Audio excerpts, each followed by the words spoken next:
Hey everybody, Brooks from Drag Times here. A week or so ago we did a race with the Ferrari F430 back here against a Tesla Model X P90D with Ludicrous Mode enabled. And we got a bunch of interesting comments and a lot of flack here and there for different things regarding to the Ferrari.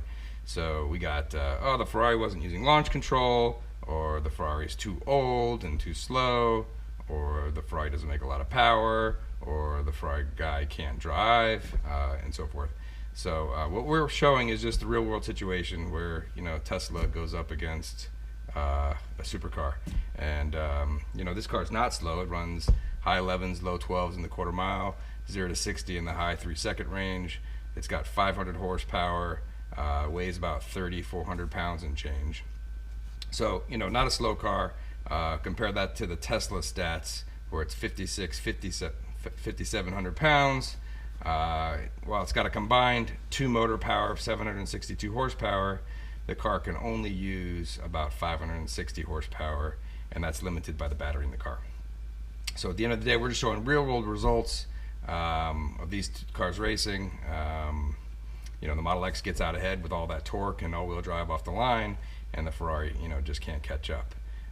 With regards to launch control, the Ferrari F430 doesn't have launch control, and if you're watching that video closely and listening, you can actually hear stabbing in first gear. The car's actually spinning the tires at the top of first gear, so using launch control in that situation, even if the car did have it, wouldn't have helped. It would have even spun even more, and the Tesla would have been farther ahead.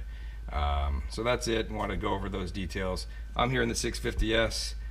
We have a private track rental put together at Palm Beach International Raceway by the folks over at Road Test TV. We also have the folks over at To The Floor, who are going to help us set up some races between the 650S and the Model X. And what we're going to show here is in a real world situation what happens when you have an exotic car and you have an electric car, or high horsepower electric car that Tesla puts out.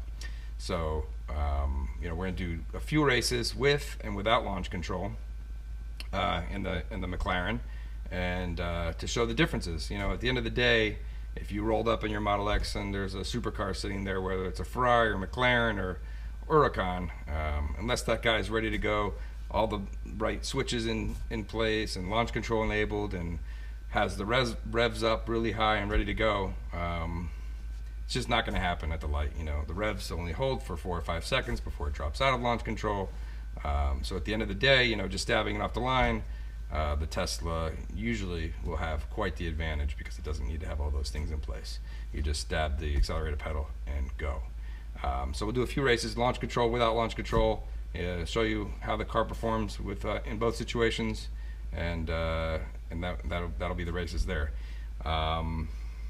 Today is the deadline for the Ford GT application process, so I thought I'd throw that out there. The Ford GT is right up here.